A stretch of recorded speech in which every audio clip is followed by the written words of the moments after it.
building the boat at like last week or so. It was fun because a lot of us got to paint and like tape it and like screw some stuff, the buckets inside the wood. But it was fun because we worked as a team.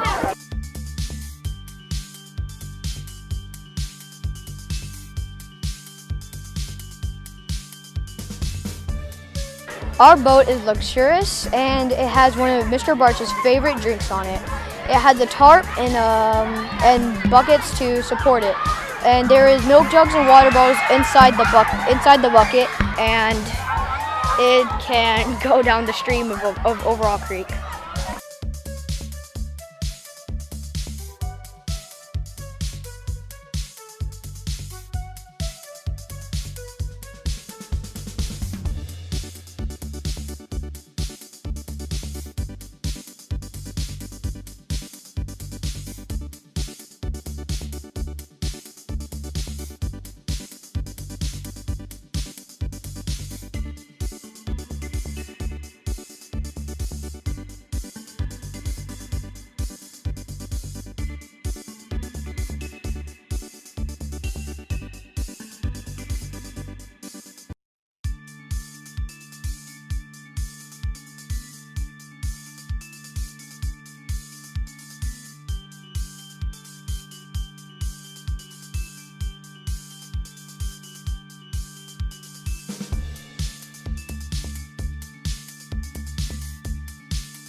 The cherry coat.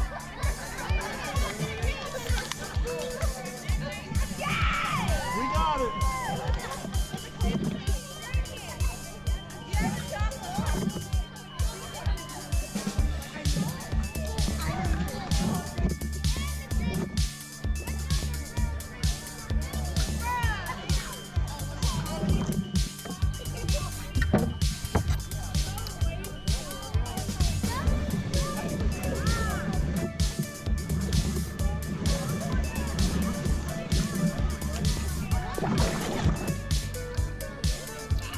Good ball.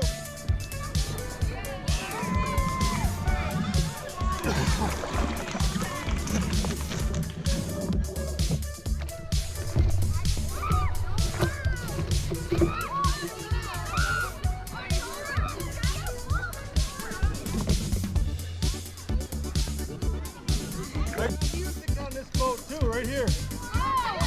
Yeah.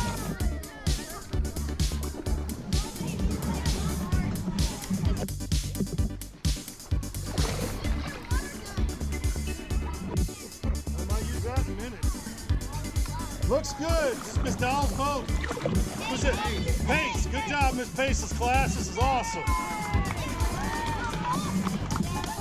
I feel like I'm in a country music video.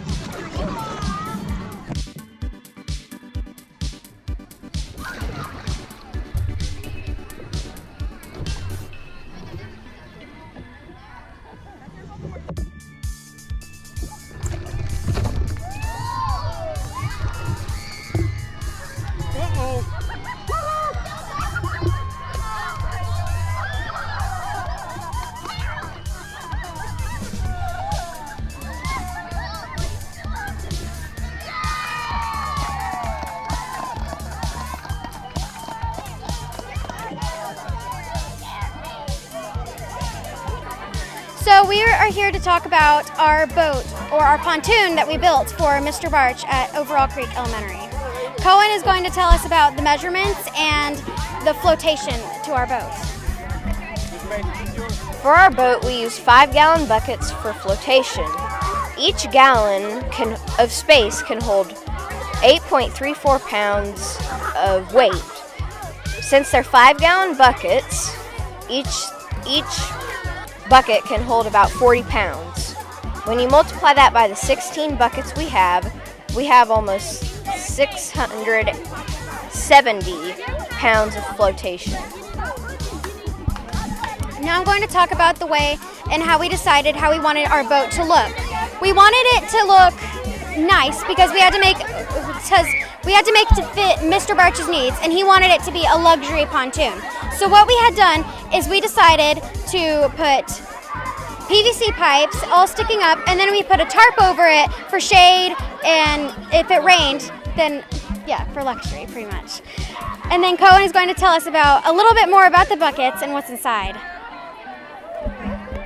What's inside? Oh, inside all of the buckets we put milk jugs, water bottles, and 2-liter bottles for if water got in the bucket, there would still be extra space that would provide more flotation for the boat if the buckets leaked. On our boat, we decided to do blue and white stripes just for cosmetics.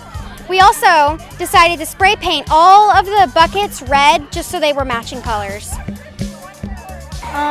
The boat was held up really well with Mr. Barch trying to tip it, and it held 315 pounds easily. With the top over it, it had protection from the sunlight, and it was like he spilt a drink and it didn't make the boat, make the paint come off, so the paint stayed on, and the water got on the boat, but it just slipped right off. You all see what it took to make these float, and the design that you guys did, and all the engineering that you did, how it's got you all ready for real world stuff. Alright, and I'm so proud of y'all. This is really the creativity and the designs, and they actually get, and they're functional. That's the important part. We can get really creative and fancy, and that's what we like to buy, the shiny stuff. But sometimes it just needs to be functional, okay? And what we ended up with is several different kinds of boats. We have some great pontoons. This is more of a sport craft right here, okay? Kind of one of those paddleboard type things. Ooh, there we go. So anyway, I'm really proud of y'all. This is a great job by everybody. And we still have more of the challenge because where's the gentleman that made the Titanic out of cardboard? Where is he? There he is. His Titanic boat that he made was out of cardboard. It would float here for 4 or 5 minutes before it's soaked up. So the challenge now is tonight when we have steam night to see who's still floating. Okay? Because sometimes you can put a raft in the water and 4 hours later half of it's underwater.